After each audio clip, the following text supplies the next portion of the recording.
suportes publicitários, artes gráficas e merchandising. Saiba mais em publicitar.pt. Vidas com história.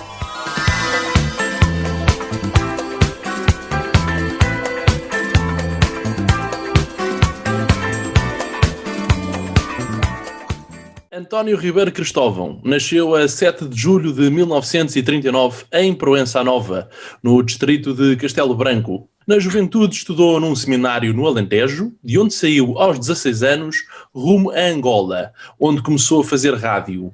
A par disso, trabalhou como comercial na empresa de cerveja Cuca. Casou e teve 3 filhos. Passados 20 anos, regressou a Portugal e recomeçou a vida do zero. A Rádio Renascença deu uma oportunidade e Ribeiro Cristóvão nunca mais parou, sendo uma das maiores referências da emissora católica, onde fez muito e bom jornalismo, com destaque para o Bola Branca, o programa desportivo mais conceituado da rádio em Portugal. Em 1982 fez a estreia na televisão com o programa Troféu e mais tarde apresentou o Domingo Desportivo. Além do jornalismo, Ribeiro Cristóvão fez carreira na política, sendo deputado em 2 legislaturas pelo Partido Social Democrata, sem nunca perder a ligação à Rádio Renascença. Atualmente é comentador desportivo na SIC e, claro, na Rádio Renascença. Olá, Ribeiro Cristóvão, bem-vindo ao Vidas com História. Olá, Diogo, muito boa tarde. Obrigado por essas referências que correspondem àquilo que realmente tem sido a minha vida até hoje.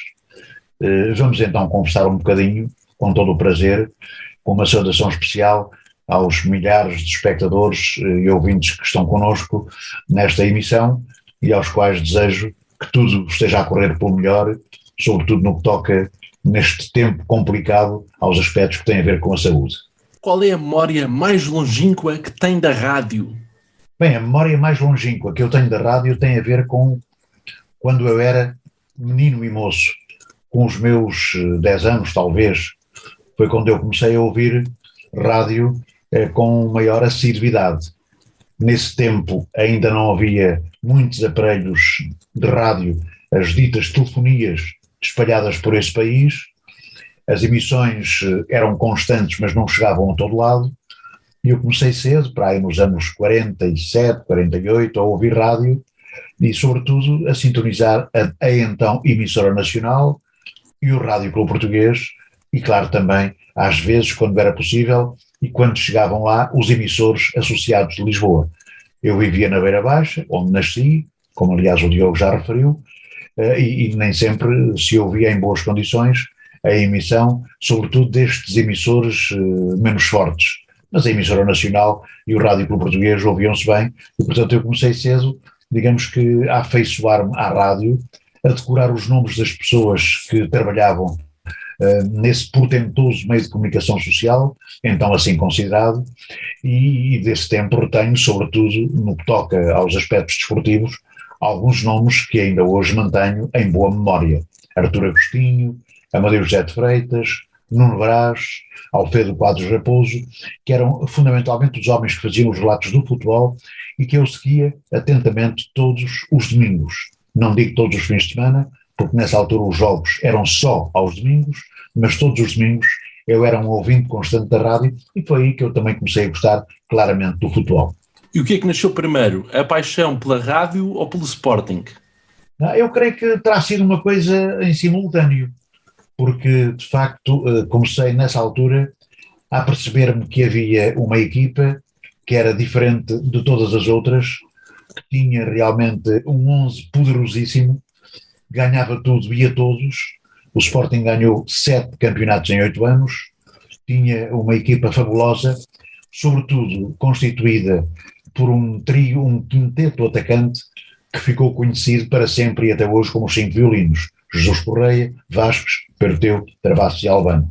Comecei a gostar do Sporting, quando era ainda miúdo fiz-me sócio do Sporting, que é aliás uma situação que mantenho até hoje com todo o prazer, porque não renuncio às minhas ideias, não renuncio àquilo que são as minhas preferências e muito embora procuro sempre separar o que tem a ver com o profissional e aquilo de que eu gosto, sob o ponto de vista sentimental, saber fazer sempre essa separação que tenho conseguido até hoje. quais são as melhores recordações que tem da sua infância passada em Proença Nova? Bem, de Proença Nova eu tenho recordações indeléveis e que vão perdurar por toda a minha vida. Recordo-me da grande relação que tinha com os meus pais e com os meus irmãos. Recordo-me dos invernos friíssimos que tínhamos nessa altura, com neve a cair abundantemente, que é uma coisa que hoje já não acontece, e da minha primeira aparição na escola, do meu primeiro contacto com a escola primária. Fiz a minha escola primária em Proença Nova, sempre com o mesmo professor, o professor Dario, que era um homem austero e muito rigoroso, que às vezes, enfim, nos dava umas pancadas para que nós nos portássemos de forma melhor e estudássemos mais. O professor Dario foi, no entanto, digamos que uma referência que ficou para mim para toda a vida.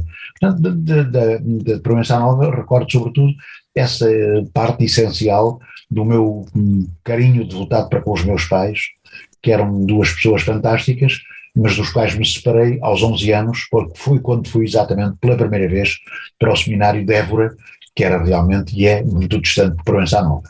Como surgiu essa oportunidade de ir para o seminário em Évora? Na altura, os pais tinham todos o interesse de colocar os seus filhos em estabelecimentos de ensino para além da 4ª classe. E o meu pai naturalmente não fugia à regra. Só que, digamos que os meios económicos não abastavam. E por isso mesmo, nesse tempo havia, sobretudo na minha região, havia uma tendência muito grande para recorrer aos seminários. Havia seminários que eram seminários de referência, Évora e Vila Viçosa, nos quais eu estive, de Porto Alegre, de Marvão, de Cernasto do Bom Jardim, de Viana do Castelo, que era para onde iam praticamente todos os rapazes do meu tempo, para onde foram todos os rapazes do meu tempo, muito embora só um ou dois tenham chegado ao fim, enfim, dos seus cursos e abraçado o sacerdócio. Mas fui para Vila Viçosa e Évora também, porquê? Porque tinha já 2 tios padres em Évora, um primo padre também em Vila Viçosa, e portanto foi mais fácil eu seguir para esses 2 seminários que, sendo muito distantes de Proença Nova, eram no entanto aqueles que para mim eram os mais recomendáveis, porque tinha realmente essa ligação com pessoas que eram da minha família, que me conheciam, que eu estimava e que também me estimavam a mim. E quais foram os melhores e os piores momentos da passagem pelo seminário?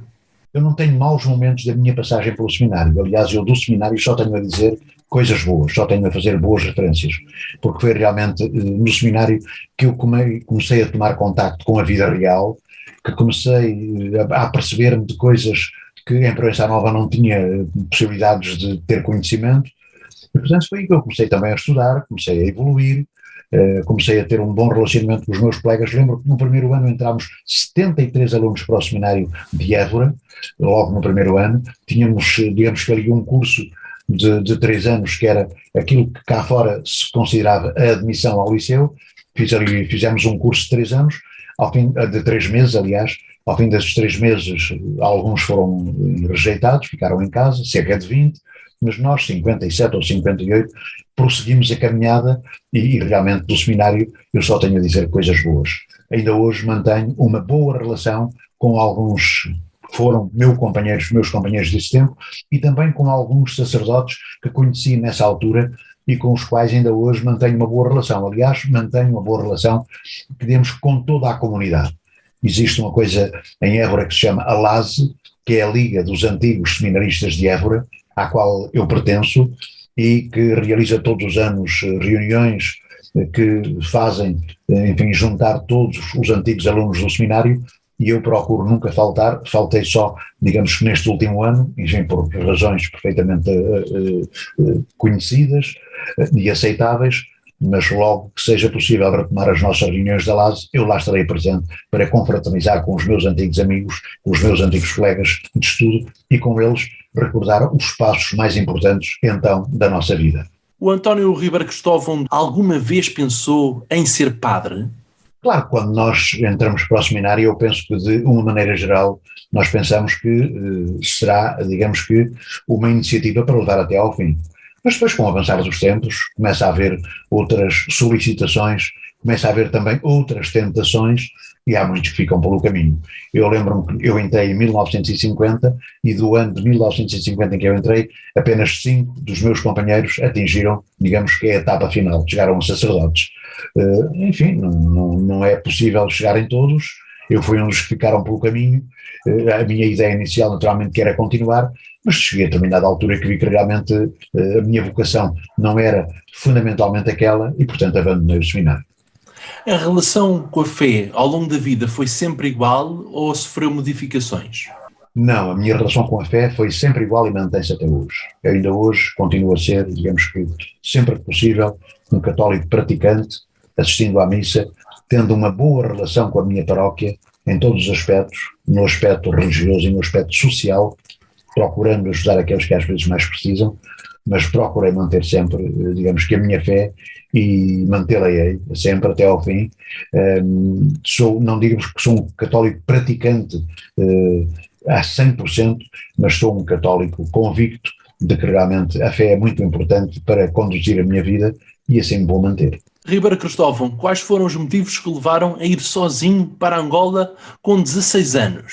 Bem, eu fui sozinho para Angola com 16 anos porque quando saí do seminário, com 16 anos, a minha opção era, de facto, começar a trabalhar, procurar alguma coisa que me desse a possibilidade de se ingrar e avançar na vida. Nessa altura, em 1956, os recursos em Portugal eram muito poucos, eram reduzidíssimos, e eu já tinha um irmão há 6 anos a viver em Angola, o meu irmão Manuel.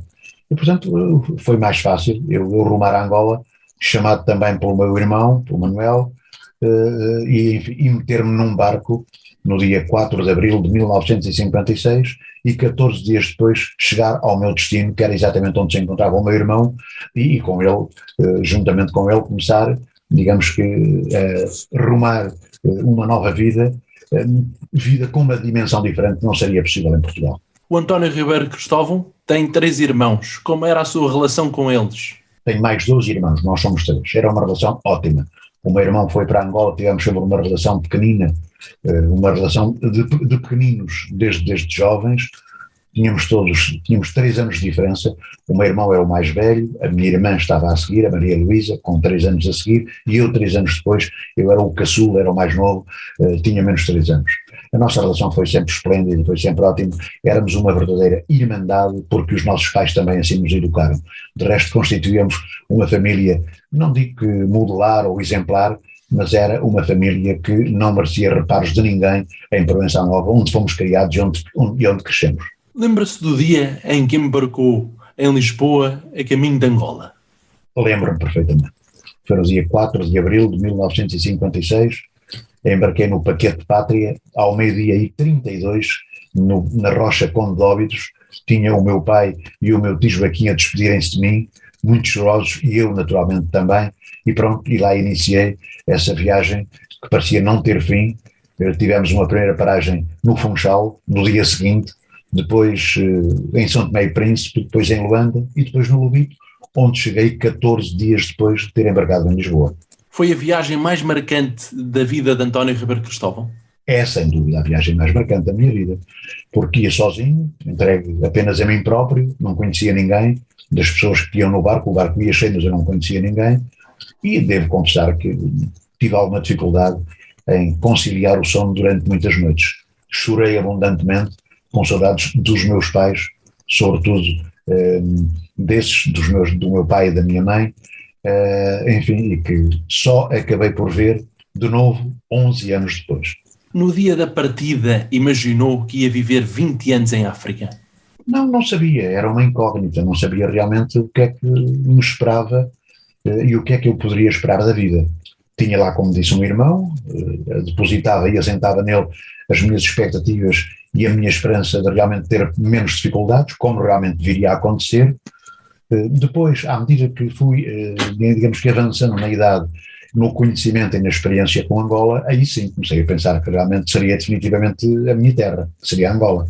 Casei em Angola, tive 3 filhos em Angola, portanto construí, digamos que uma casa em Angola, 2 anos antes do 25 de Abril, curiosamente, e pronto, e até essa altura, até ao 25 de Abril, pensei sempre que realmente Angola seria a minha terra, porque era também a terra dos meus filhos e a terra da minha mulher. Ribeiro Cristóvão, qual é a primeira memória que tem de África? A minha primeira memória da África é, de facto, uma imagem interessante, porque choquei com uma realidade completamente diferente da nossa. Vi que realmente cheguei, por exemplo, uma das coisas que mais me custou a enfrentar quando cheguei pela primeira vez ao Lubito foi o calor.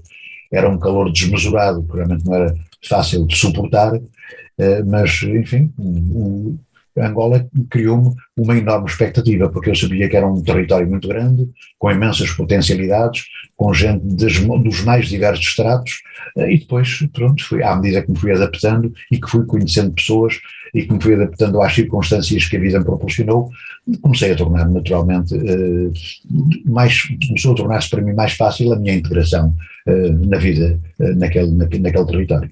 É que cheira a África, Ribeiro Cristóvão? A África tem um cheiro curioso e um cheiro diferente. A terra tem um cheiro que tem sabores realmente completamente diferentes daquilo que nós temos aqui entre nós. Mas o cheiro da África é muito característico, é atraente, e hoje, quando se fala de Angola, muitas pessoas dizem exatamente isso.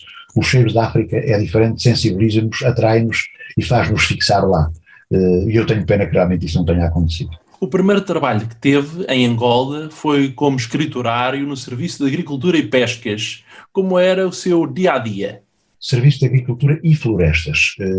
Fiz um concurso para escriturário, entrei e pronto, comecei a desenvolver uma atividade normal, a passar licenças de madeira, madeireiros, que havia muitos, porque era uma zona de muita floresta, e portanto fui assim, fazendo a minha vida na repartição distrital de Agricultura e Florestas, onde tinha também alguns companheiros que me acolheram sempre muito bem, me trataram sempre como um jovem, mas vendo em mim, sobretudo, o grande entusiasmo e interesse por fazer alguma coisa de bom e de novo, e, portanto, fui fazendo a minha vida e singrando até chegar a 4 anos depois, à altura em que entrei para o serviço militar, abandonei a repartição e vim para a tropa, para outra cidade, para Nova Lisboa. Como surgiu a oportunidade de fazer jornalismo na Rádio Clube do Mochico? Pois, em Angola cada distrito tinha uma emissora. O distrito do Mochico tornou-se um distrito novo. Quando eu tinha chegado era um distrito novo, porque estava antigamente integrado no distrito do Bié, houve essa separação e a criação do distrito do Mochico, e depois houve, como é evidente, também da parte das entidades locais, o entusiasmo suficiente para se criar uma emissora, e criou-se o Rádio Clube do Mochico, feito, lembro-me, com a sobreposição, com a direção de uma pessoa que na altura veio do Congo belga, mas depois com base em pessoas locais. Foram feitos concursos de voz, enfim, de leitura, várias pessoas que quiseram concorrer, eu concorri, na altura fiquei em primeiro lugar e entrei para o Rádio Clube de Mochico, onde estive de 1958, que foi o ano da fundação da emissora, até 1960, e aí dei os primeiros passos insípidos, naturalmente, com algum receio, fazendo apenas a leitura de alguns pequenos textos ao microfone, anunciando discos, etc. Não passou muito daí, porque também era uma rádio, enfim, de uma importância ainda algo reduzida, com poucas capacidades, e portanto até chegar ao grande passo que dei ao entrar no Rádio Clube do Ambo, as coisas não foram nem fáceis nem difíceis, foram naturais e eu encarei-as também com toda a naturalidade. Até que chega a ida à tropa. Ribeiro Cristóvão, como foi a sua passagem na tropa? Pois, até que em 1960 fui recrutado para entrar no serviço militar e entrei em 26 de fevereiro de 1960 na tropa.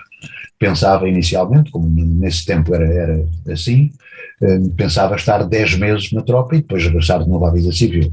Mas entretanto, quando eu cheguei, as coisas decorreram com toda a normalidade, fiz o meu tempo de recruta, fui promovido a cabo miliciano, depois a seguir, enfim, comecei a dar algumas recrutas a outros formandos que iam entrando, e entretanto começaram os problemas da segurança em Angola, e foi exatamente quando nós estávamos para sair todos da tropa, em dezembro de 1960, que fomos notificados de que íamos continuar. Fomos promovidos a foliões milicianos, continuamos, e depois essa continuação deu em 47 meses. Faltava um mês para completar os 4 anos quando eu saí da tropa, e durante esses 4 anos estive sempre em Nova Lisboa. Estive na Escola de Aplicação Militar de Angola, nunca conheci zonas de intervenção militar, nunca estive em zonas de risco. Eu tirei 11 recrutas com a minha 12, tirei 11 recrutas, porque nessa altura, enfim, quando começaram os problemas, sobretudo no norte de Angola, os problemas de grande agitação social, as coisas começaram a ficar complicadas e as recrutas eram depois feitas, digamos que enfornadas, muito rápidas e com muita gente, e eu participei realmente nessas recrutas. E foi também durante esse intermezzo que eu entrei para o Rádio Clube do Ambo. Mas devo dizer, gruardo da tropa também excelentes recordações, não apenas pela camaradagem que tive durante todos aqueles anos, com colegas que foram fantásticos e com quem mantive e mantenho ainda hoje com alguns uma ótima relação. A nível superior e a nível inferior mantive sempre uma vida perfeitamente estável, sem problemas com ninguém, e de facto da tropa tenho boas recordações porque ajudou-me também, digamos que, a cimentar um pouco a minha vida. E enfim, as dificuldades que surgem quando nós estamos sozinhos, entregues a nós próprios, ao nosso destino, obrigam-nos a ter maiores responsabilidades. Foi isso que eu procurei fazer e realmente da tropa tenho também só a dizer coisas boas durante os 47 meses que por lá passei. É nesta altura que o Ribeiro Cristóvão, já a viver em Nova Lisboa, começa a trabalhar na Rádio Ambo, a segunda maior estação de Angola. Exatamente. O que fazia nesta rádio? O Rádio Clube do Ambo era realmente a maior, tirando a emissora oficial de Angola, era a segunda emissora mais importante de Angola. O Rádio Clube do Ambo era já uma emissora com outra dimensão. E como eu vinha do Rádio Clube do Mochico, embora com uma experiência muito escassa, mas como fui sempre um pouco atrevido e fui sempre um pouco resoluto, sem problemas, fui ao Rádio Clube do Ambo e ofereci-me para poder colaborar se a minha colaboração fosse julgada conveniente. E nessa altura o diretor de produção, que era um homem fantástico, um profissional de altíssima qualidade, aliás dos melhores que houve, não apenas em Angola, mas também em Portugal, o Sebastião Coelho, achou graça à minha ousadia e deu uma possibilidade de eu entrar para o Rádio Clube do Ambo. E entrei, curiosamente, 4 meses depois de estar na tropa. Entrei em 16 de junho de 1960. Foi quando fiz a primeira emissão. Comecei por fazer coisas ligeiras, comecei por fazer uma rubrica que nós tínhamos que era muito popular, que era o Momento do Ouvinte, que eram os discos pedidos pelos ouvintes.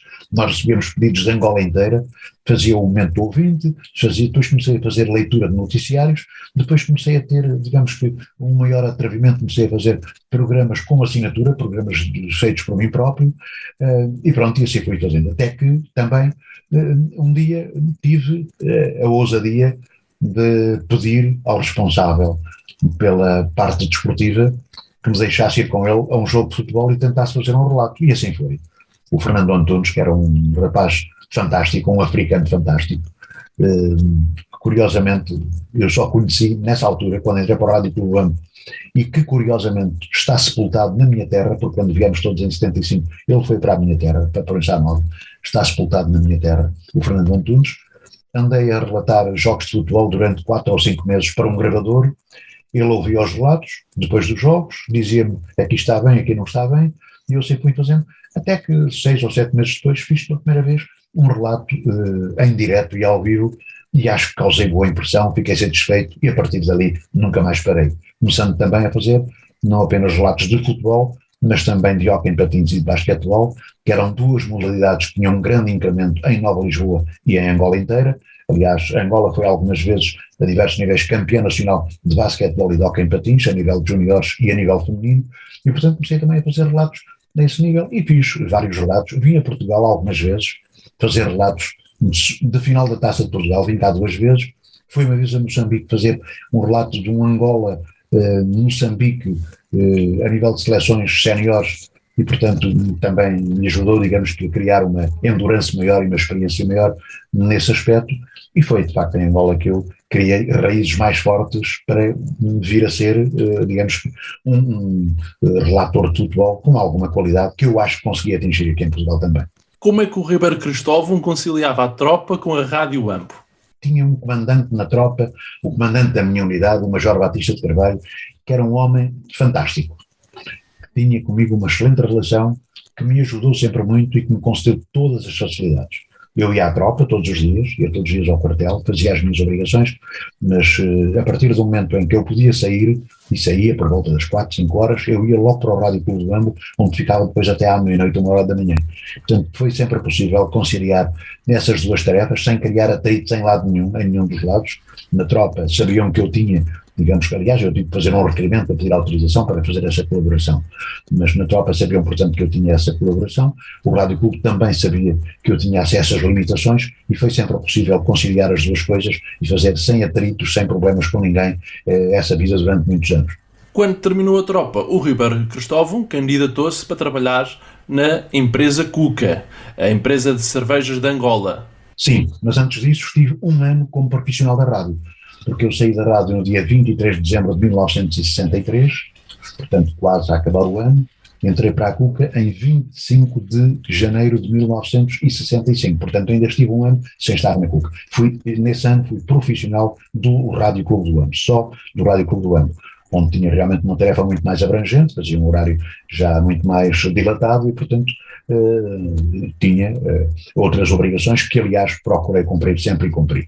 Depois, em 1965, 25 de janeiro, tinha feito também um concurso, tinha havido um concurso para escriturários na Cuca, eu concorri, fiquei em segundo lugar, não entrei, mas depois o que tinha ficado em primeiro e entrou, desistiu, eu entrei, e portanto entrei para a Cuca, que era também, digamos que, uma aspiração de muita gente que procurava emprego, porque a Cuca era, sem dúvida, a maior empresa em Nova Lisboa, era uma das maiores empresas de Angola, que tinha cerca de 1000 empregados em Nova Lisboa e que dava condições excelentes aos seus funcionários. E, portanto, eu entrei para a Cuca como escriturário, estive como escriturário um ano e pouco, depois, ao fim de um ano e pouco, enfim, dadas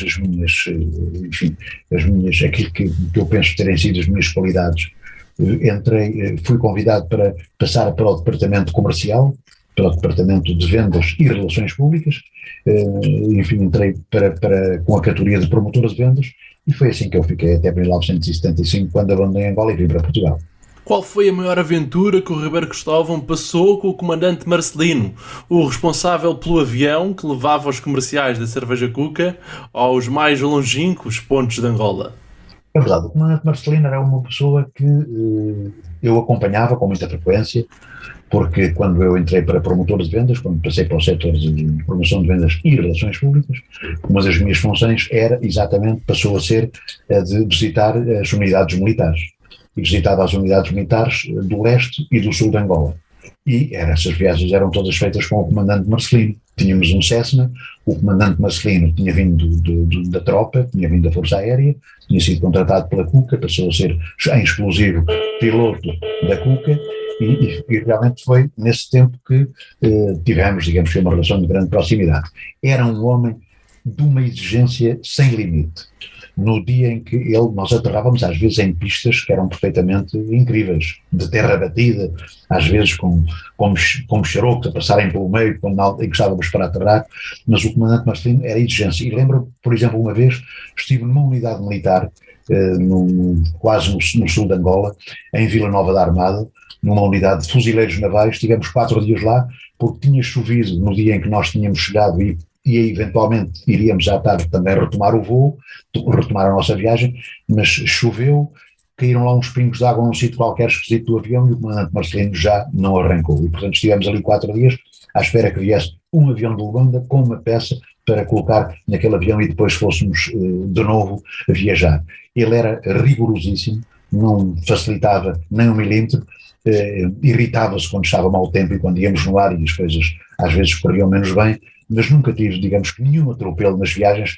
Aliás, eu dormia sempre, com muita regularidade, dormia nos voos que nós fazíamos. E nós tínhamos às vezes voos muito curtos, voos de meia hora, voos de 40 minutos, e tinha graça porque eu perguntava ao comandante Marcelino: ó comandante, e agora nós, daqui do Luso até à Lunda, quanto tempo é que é? Ele diz que são 40 minutos, mas para si são só 5, porque você durante 35 minutos vai a dormir e, portanto, para si são só 5 minutos. E pronto, era um momento bestial. E lembra-se do dia em que conheceu a Nídia, a sua esposa?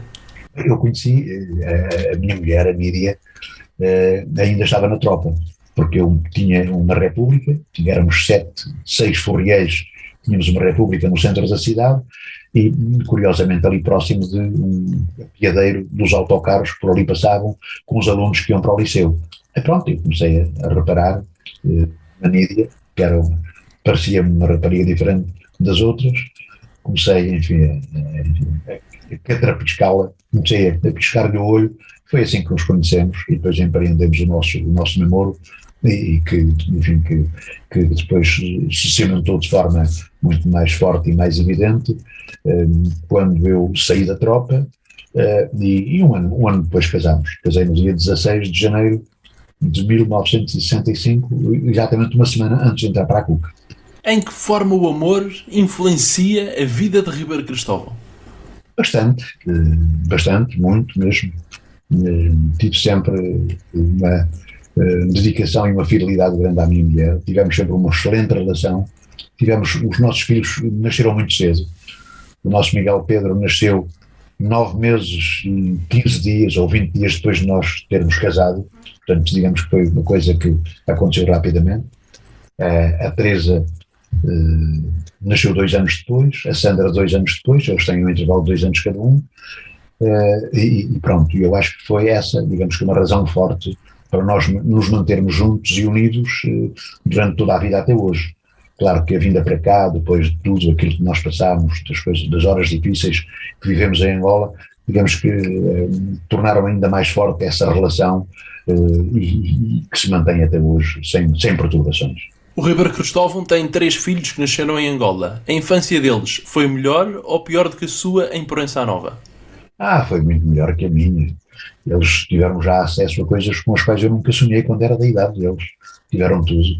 O resto também tinham os avós, os pais da minha mulher, enfim, próximos de nós, também os acarinhavam muito, os amparavam muito e tiveram, pronto, uma relação também até com a educação e com os estudos que eu não tive quando era miúdo. Foi fácil. Às vezes, claro que há sempre perturbações, sobretudo em idades muito jovens, como era o caso. Há sempre, às vezes, alguns contratempos que surgem, mas não procuramos ter sempre uma ligação forte, uma relação de grande proximidade. Eles foram sempre excelentes alunos, estão todos formados. O Miguel Pedro é engenheiro, a Teresa é advogada, a Sandra é formada também em geografia, de maneira que tivemos sempre, digamos que também, essa capacidade de os incentivar, de os estimular e de os ajudar a conseguirem na vida aquilo que eles hoje têm. O Ribeiro Cristóvão arrepende-se de não ter frequentado a universidade, ou a melhor universidade da vida foi o jornalismo e os relatos que fez?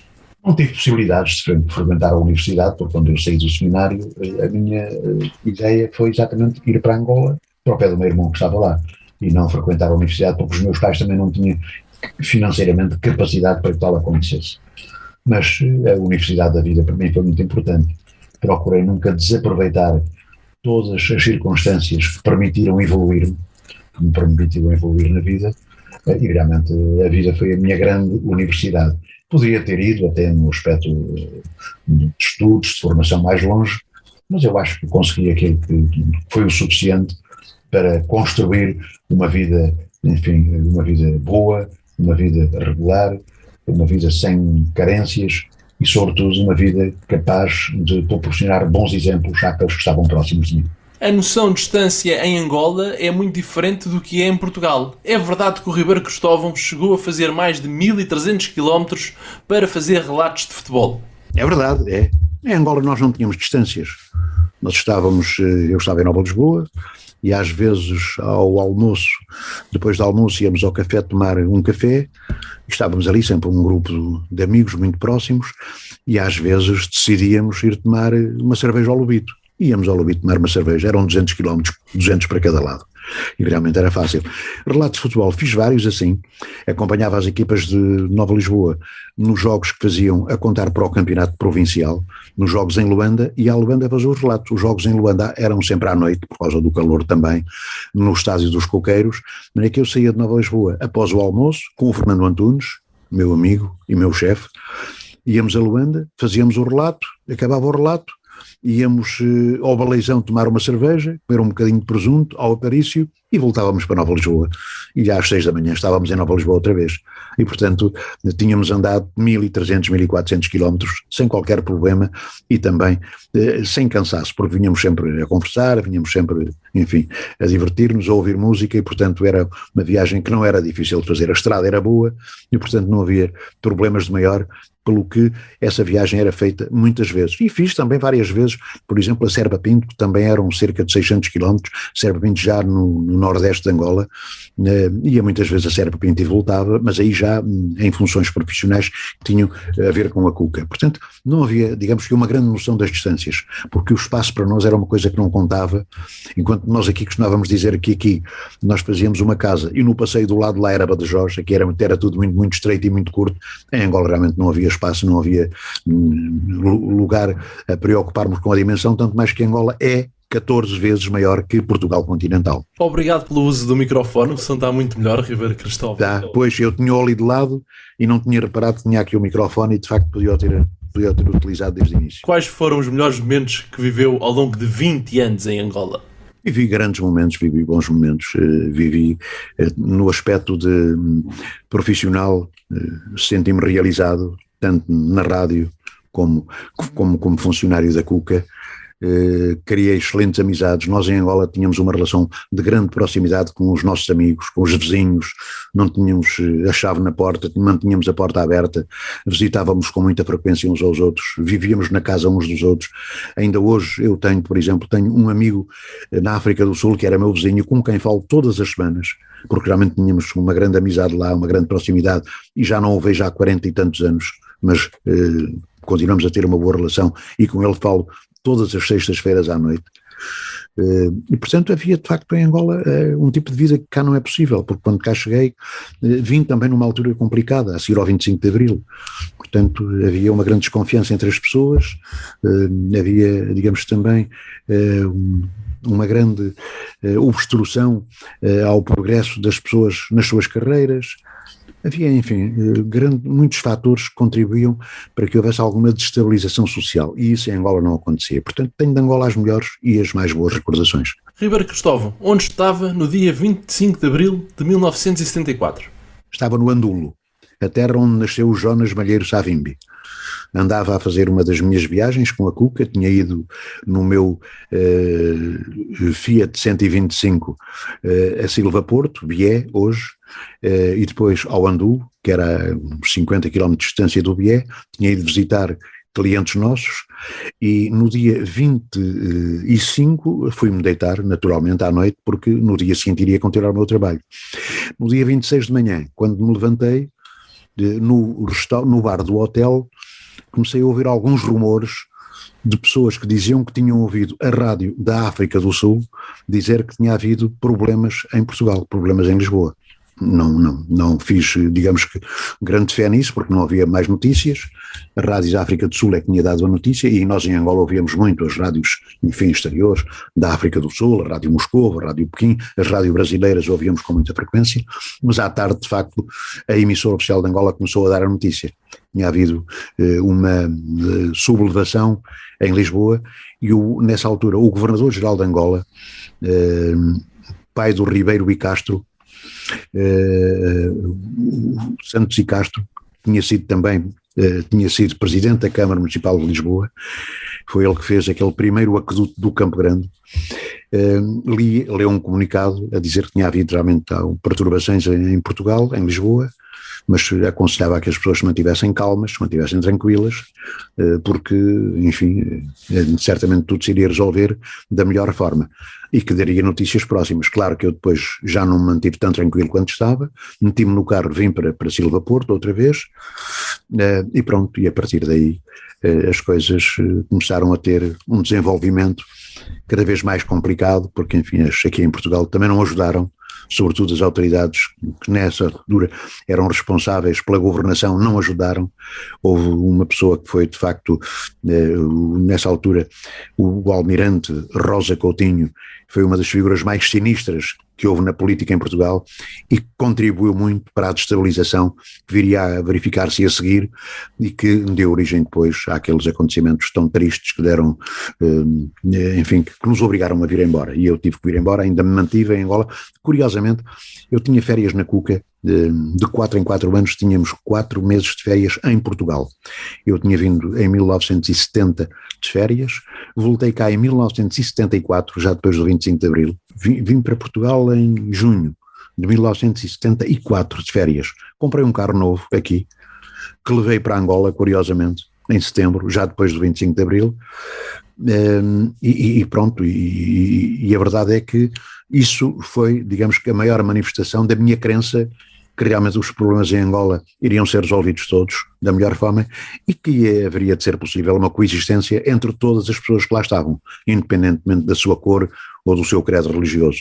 E pronto, e foi assim que fiz a minha transposição para a nova democracia, mas tendo guardado algumas recordações pouco agradáveis, sobretudo dos momentos difíceis que vemos em Angola, a partir dos momentos em que os três movimentos, MPLA, UNITA e FNLA, começaram a desentender-se entre si e nós, no fundo, acabámos por ser algumas das vítimas principais desses desentendimentos. Quando veio definitivamente de Angola para Portugal, como é que foi recomeçar a vida do zero, Ribeiro Cristóvão?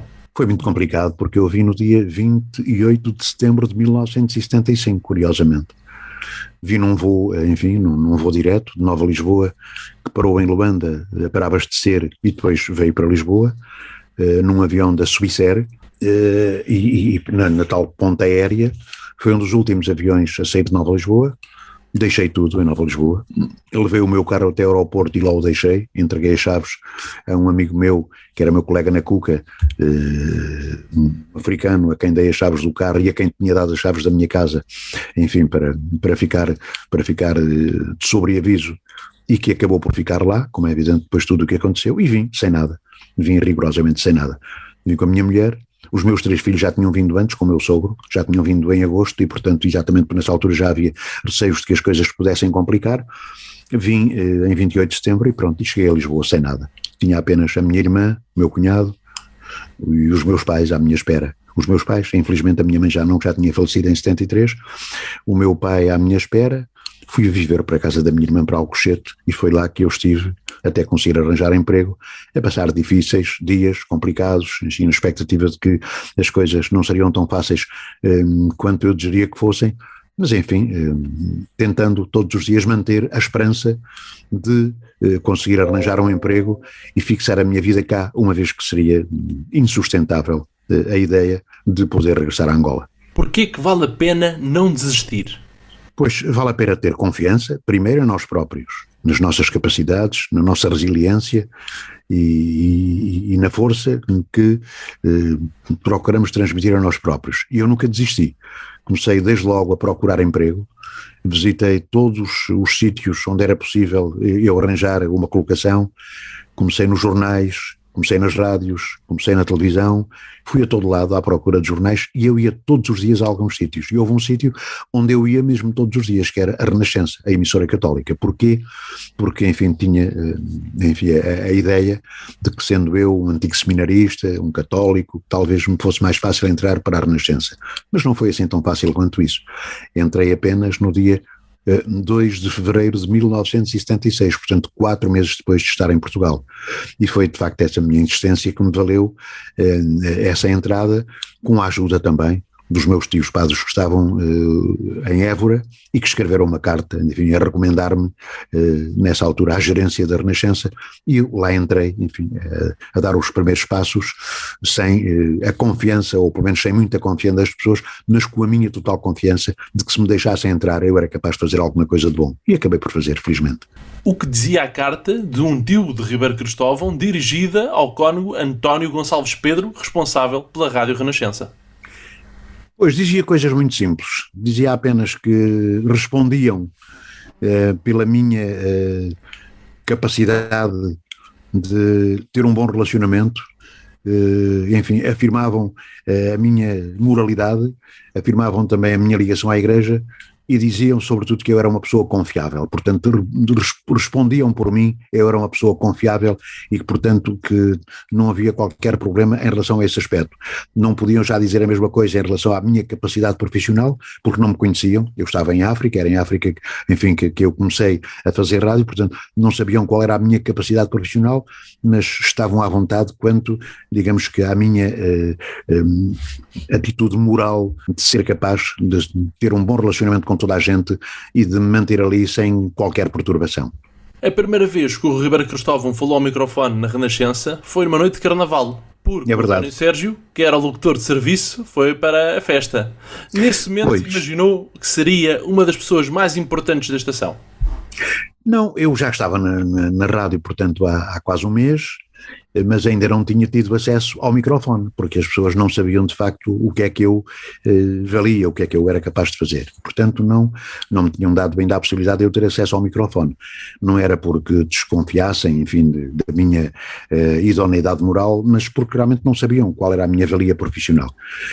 Nesse dia de Carnaval, nessa terça-feira de Carnaval, o António Sérgio, que era quem fazia a emissão da noite, portanto ali o locutor da noite fazia tudo, fazia a emissão e lia os noticiários, não apareceu, a questão das músicas foi-se resolvendo, mais disco, menos disco. Quando chegou a altura de ler os noticiários é que ficou essa dúvida, e agora quem é que lê os noticiários? E então eu recebi a indicação de que poderia ler o noticiário uma vez que não estava mais ninguém na estação, e eu li o noticiário. Eu li o noticiário da noite, das 9, das 10, das 11, da meia-noite, e ao fim disso o diretor da estação, que era então o Albérico Fernandes, telefonou-me a dizer-me que sim senhor, muito bem, não estava nada à espera, fiquei satisfeito, a partir da manhã você passa a ler os noticiários todos. E assim foi. No dia seguinte eu passei a ler os noticiários e foi assim que eu comecei, digamos que, a construir a minha vida profissional numa emissora que para mim era nova, mas à qual a partir daí me afeiçoei para sempre. O Ribeiro Cristóvão lembra-se do primeiro relato de futebol que fez na Renascença? Lembro, na altura a Renascença tinha diversos produtores independentes, como tinha poucos funcionários. Nós, por exemplo, na redação éramos só 4, fazíamos os noticiários de todas as horas, de todos os dias e de todas as semanas, éramos só 4. Eu, o Luís Magalhães, o Paulo e o Adriano Pereira Caldas, o Paulo Azevedo, éramos 4, e então comecei a fazer os noticiários, havia uma série de produtores independentes que ocupavam espaços durante o dia. O Armando Marques Freira, por exemplo, tinha vários programas, e a parte desportiva era também da responsabilidade de uma empresa do Porto, curiosamente a Rádio Placar, que mais tarde viria a ter uma rádio nesse tempo das rádios piratas, a Rádio Placar. E a Rádio Placar tinha em Lisboa um relator de futebol, que eu conhecia muito bem, com quem já tinha feito relatos de futebol em Angola, o Rui Romano, e um dia perguntei-lhes se não seria possível eu começar a fazer também uns relatos com o Rui Romano em Lisboa. E eles disseram, ok, vamos lá experimentar. E eu experimentei. E fui fazer então um Benfica Bayern de Munique com o Rui Romano. Foi logo uma coisa a sério, aos Estádios da Luz. E pronto, e fiz, e a partir daí fiz sempre. Eles gostaram do meu relato, a partir daí fiz sempre, e passei inclusive a ir ao estrangeiro. Lembro-me da primeira deslocação que fiz ao estrangeiro, foi a Moscovo, com o Benfica, num jogo da Liga dos Campeões Europeus, da Taça dos Campeões Europeus nessa altura, o Benfica com o Torpedo de Moscovo, um jogo do qual nunca mais me esqueci por essas razões. A primeira é porque foi a minha primeira deslocação ao estrangeiro, e logo a Moscovo, na altura ainda da Cortina de Ferro e do comunismo muito acendrado.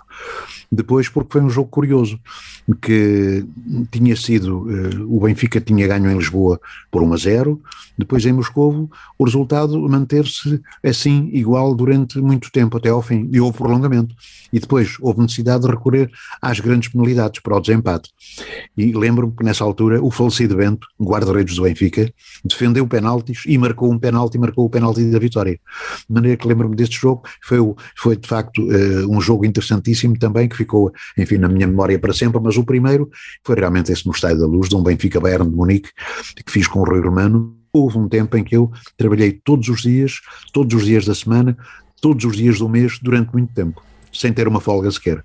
Como surgiu o programa Bola Branca na Renascença, o primeiro programa de desporto na rádio em Portugal? Pois, o programa Bola Branca surgiu na Renascença porque era um título que eu já tinha em Angola. Nós, no UAMB, o Rádio Clube do UAMB, já tínhamos um espaço de informação desportiva a que demos o nome de Bola Branca. E pronto, eu achei curioso, talvez, se calhar, fazer a transposição para cá. E a verdade é que foi interessante, porque o nome pegou e mantém-se até hoje.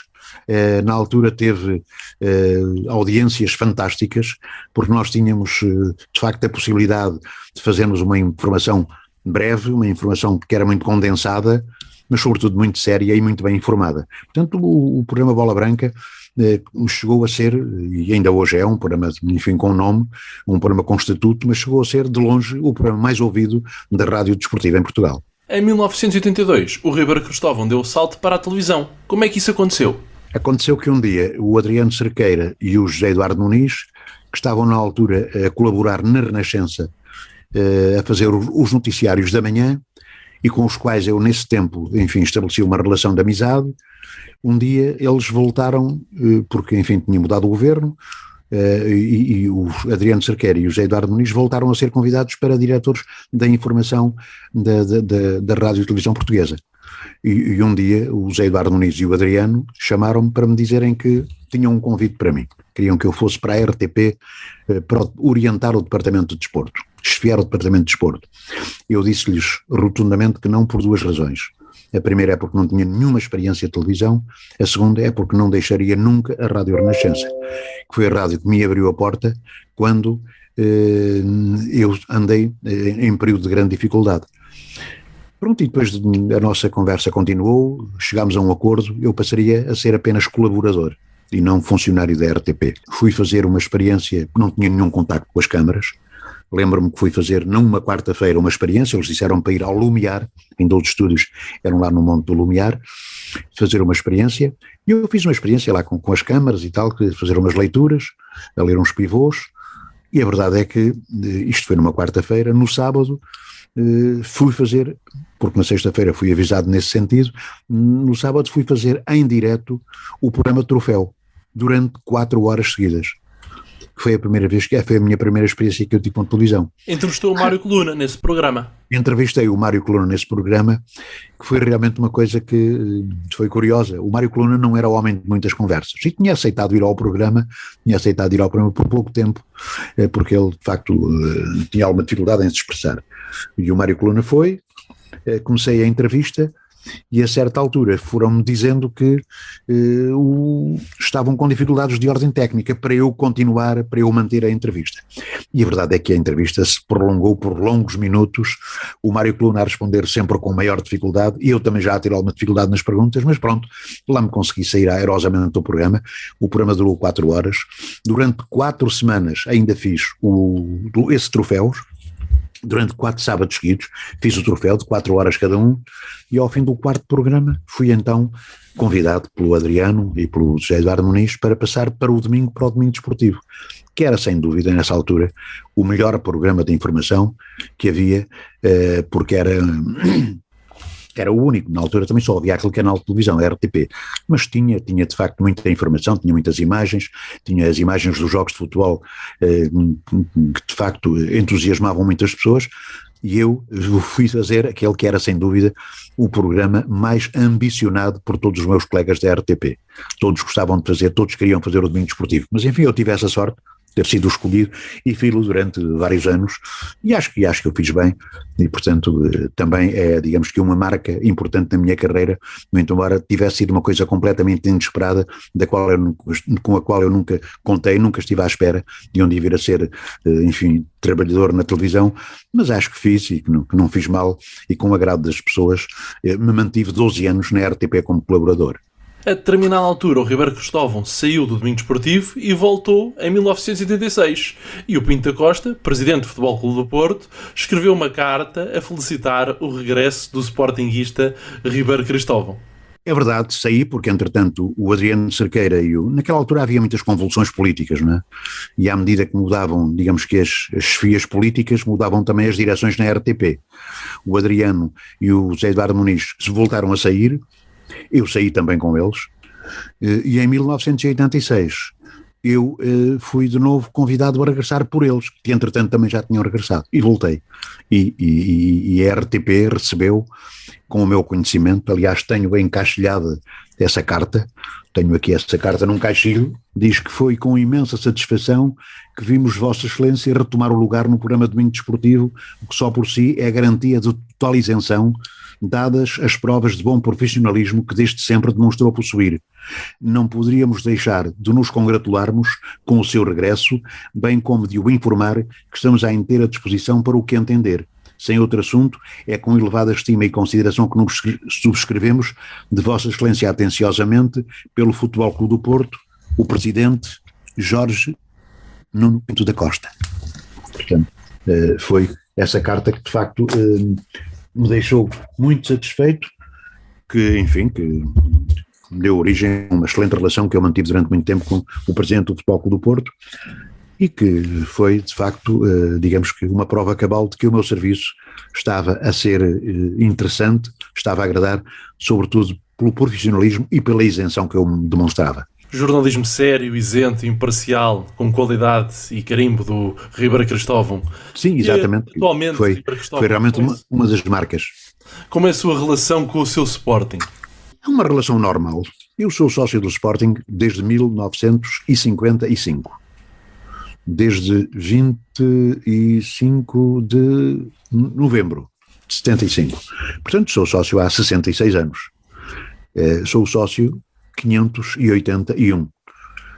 E, portanto, não tenho nenhum problema em dizer isso, porque procurei separar sempre as ondas, procurei separar as águas, procurei separar aquilo que era a minha profissão daquilo que era a minha afeição clubista. E pronto, mantive sempre uma boa relação com o Sporting, com os presidentes do Sporting todos, à exceção de Bruno Carvalho, que foi realmente um presidente do qual eu guardo as piores recordações, um presidente que eu acho que só trouxe coisas de mal ao Sporting e ao futebol em Portugal, muito embora haja ainda hoje muita gente que proclama o contrário. Foi Bruno de Carvalho que mandou dizer de mim as coisas mais ignominiosas na televisão do Sporting, onde eu nunca fui, onde eu nunca entrei, mandou dizer de mim as coisas mais lamentáveis, insultando inclusivamente os meus filhos e a minha mulher, a minha família toda. Portanto, acho que de facto desse senhor só tenho mais recordações e portanto esse foi o meu período negro da relação com o Sporting, mas nem nesse período deixei de pagar as cotas, nem nesse período deixei de ser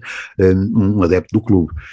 Felizmente as coisas estão ultrapassadas e hoje, de facto, a única coisa que eu espero e desejo é que realmente esse senhor nunca mais volte a um clube onde fez tanto mal. Entrevistar Maradona foi um dos momentos mais altos da sua carreira jornalística, Ribeiro Cristóvão?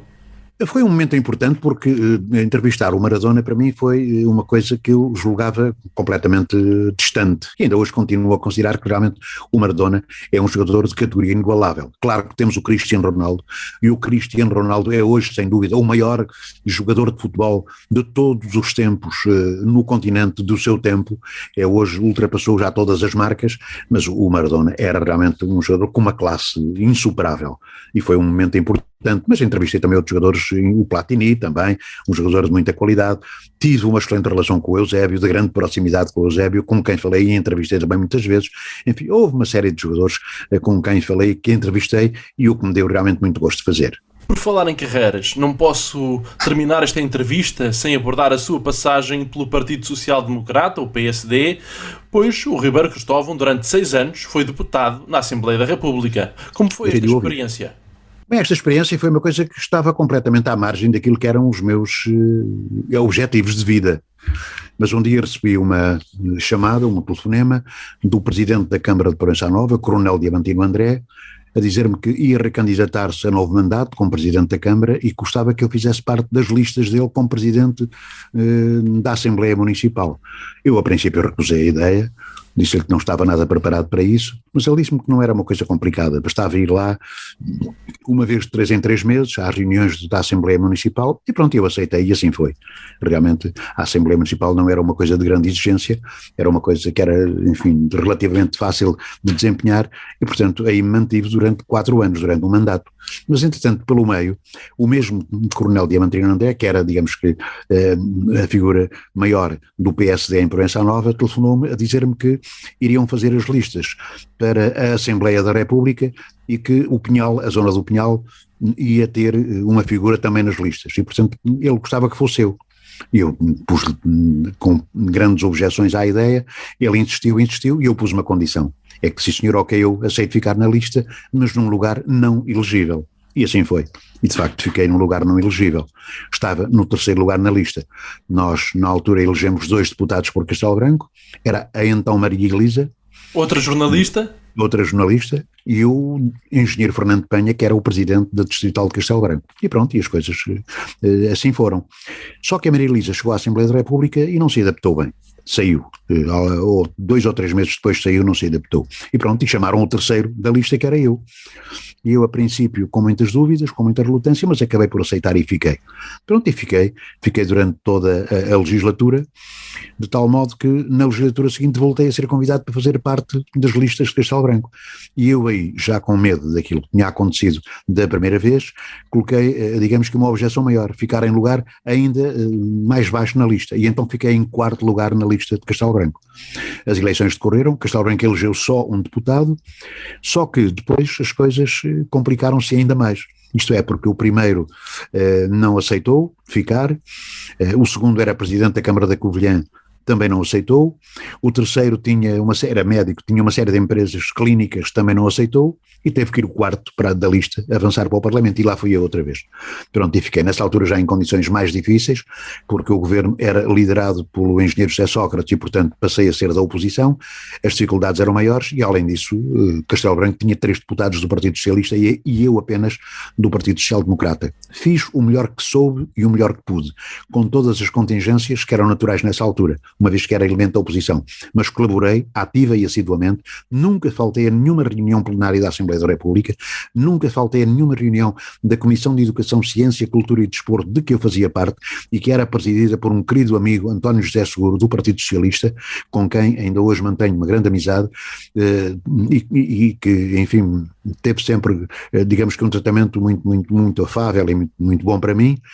Estive na Comissão da Construção dos Estádios para o Euro 2004, onde também estive sempre com muita assiduidade, portanto tenho a consciência de que fiz o que pude e o que soube na Assembleia da República, sem faltar nunca aos meus deveres de manter uma excelente relação com toda a gente.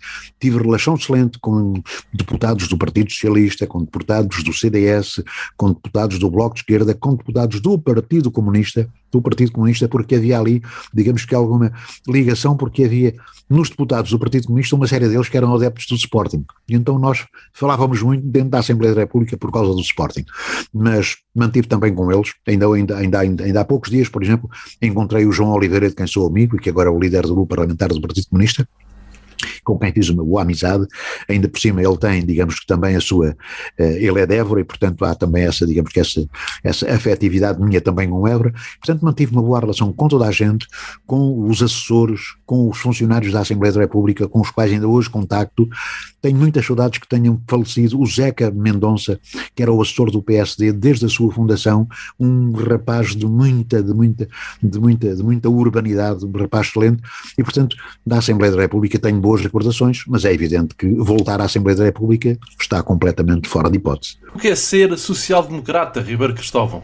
É ser uma pessoa que está atenta aos problemas de todos, que está atenta à possibilidade de os poder ajudar a resolver, o que nem sempre é possível, e é tentar ter uma relação de urbanidade com toda a gente.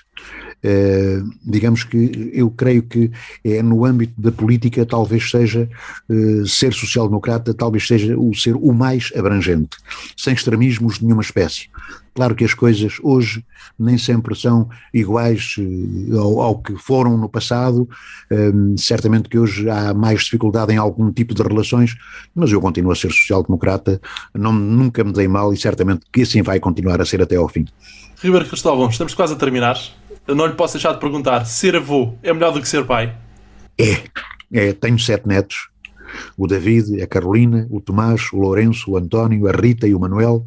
Tenho 7 netos, 2 do meu filho, 3 da minha filha do meio, 2 da minha filha mais nova, 5 rapazes, 2 raparigas. Tenho com todos eles uma relação e muito intensa. Fico muito desagradado quando num dia eles não vêm cá a casa, quando eu não os vejo, sobretudo agora neste tempo da pandemia, porque antes da pandemia todos os dias nos encontrávamos, fazíamos sempre as nossas reuniões periódicas, mas mais intensas, no Natal, na Páscoa, no Carnaval, por aí fora. Passávamos férias juntos, férias de verão juntos no Algarve, e portanto hoje os meus netos preenchem completamente, ajudam completamente a preencher a minha vida, e creio que apesar de eles estarem a avançar na idade, o David já tem 25 anos, o mais velho, o Manuel, o mais novo, tem 11, portanto eles começam a avançar na idade, começam atualmente a procurar também ter vida própria, não ser muito dependentes das pessoas com quem estão, enfim, mais relacionadas, mas eu procuro continuar a ter com eles, digamos que, uma relação, se possível, diária e o mais afetiva possível. Qual foi ou é a maior alegria que teve na vida? Tive muitas, mas acho que uma das grandes alegrias foi quando nasceu o meu primeiro filho, quando no dia 3 de novembro de 1965 nasceu o Miguel Pedro. Eu tive realmente uma alegria enorme, porque era, digamos que, a concretização do sonho de ser pai, e pronto, e era de facto também o início de um novo tempo, ao qual eu depois dei continuidade, com o nascimento da Teresa 2 anos depois e da Sandra 2 anos depois, e estes foram realmente foram momentos altos da minha vida, mas essa foi uma grande alegria que eu tive. E claro, e houve outras também, como é evidente, houve outras alegrias, o reencontro com os meus pais. Eu fui para Angola e voltei a Portugal 11 anos depois. Eu estive 11 anos sem ver o meu pai, a minha mãe e a minha irmã. E quando eu, no dia 8 de dezembro de 1966, cheguei ao aeroporto da Portela, às 7 da manhã, estava um frio de rachar, e eu vinha de Luanda, que era um calor abrasador, e cheguei a Lisboa com frio de rachar às 7 da manhã, e quando eu saí do avião, e naquela pequena aerogar do aeroporto da Portela, então pequena, em 1966, e quando vi de novo o meu pai e a minha mãe, claro que desfiz-me em emoções e em lágrimas, abracei-os de novo e tentei ali recuperar os 11 anos de ausência que tinham sido muito marcantes na minha vida e me tinham, enfim, também entre médias alturas chocado profundamente. Na parte final da entrevista, vamos a uma rúbrica chamada Direto à Cabeça. Tem o nome de música do Rui Veloso. Eu vou-lhe dizer uma palavra, vai dizer a primeira coisa que vier à cabeça. Pode ser uma viagem. A viagem a Angola, de barco, 14 dias no paquete de pátria, sem conhecer ninguém e à espera, enfim, do futuro que eu não sabia o que iria acontecer. Um filme. Os 10 Mandamentos. Comecei a ver filmes de longa-metragem em Nova Lisboa muito cedo, e esses filmes antigos e históricos foram os filmes que eu vi com maior entusiasmo e que para mim foram mais importantes. Os 10 Mandamentos para mim foi realmente um filme que me impressionou vivamente pela sua boa construção e porque realmente era o reviver de uma história que eu já conhecia da leitura da Bíblia. Um livro. Um livro, vários livros, mas daqueles livros que se começam a ler quando ainda somos com os mais jovens e que nos marcam muito. As Viagens da Minha Terra foi um livro que, enfim, que me deixou também uma excelente impressão, porque era de uma leitura fácil e simples e de um português são e escorreito que no entanto nos impressionava profundamente. Prato favorito? Tenho vários, mas gosto, por exemplo, de um bom cozido à portuguesa. Gosto de uma boa feijoada à transmontana, gosto de uma boa caldeirada de cabrito, mas gosto sobretudo, e também, sobretudo agora, enfim, que a minha vida já avançou muito no tempo, gosto muito de fritar peixe, de grelhar peixe e comer. Vinho tinto, branco ou cerveja cuca? Cerveja cuca, sempre que possível, ainda hoje, mantenho a cerveja cuca próxima de mim. Continuo a comprar cerveja cuca e continuo a beber cerveja cuca. Mas gosto de vinhos, gosto de bons vinhos. Um bom vinho tinto é um vinho, enfim, robusto e suculento. Gosto também de vinho branco, assim, digamos que nas refeições mais ligeiras, sobretudo de peixe. Mas uma boa cerveja é realmente uma boa cerveja cuca é a cuca que retempera e refresca. Uma cor? Uma cor? Gosto do verde, claro, gosto muito do verde. O verde é uma cor na qual me fixei quando ainda era miúdo e na qual continuo a fixar-me até hoje. Um sonho por realizar? Creio que neste tempo já não tenho sonhos por realizar. Aliás, eu fui além daquilo que sonhava. Eu nunca sonhei ser na vida aquilo que consegui ser até hoje.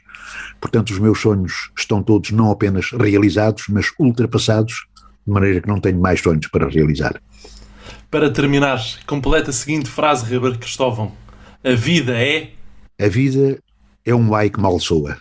Muito obrigado. Foi uma honra enorme, um prazer enorme entrevistar aquele que é, para mim, a minha grande referência no jornalismo em Portugal. Muito obrigado, Diogo. Também tive muito prazer em estar aqui com vocês, consigo, na conversa, e espero que estejam bem todas as pessoas que nos venham a ver e a ouvir. E espero, enfim, tenham colhido mais algumas referências a meu respeito, sobretudo aqueles que até agora não as tinham e que pouco ou mal me conheciam.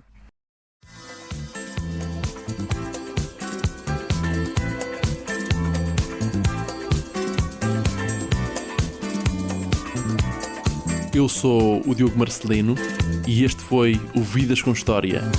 Ouça todos os programas, sempre que quiseres, em vidascomhistoria.pt. Suportes publicitários, artes gráficas e merchandising. Saiba mais em publicitar.pt.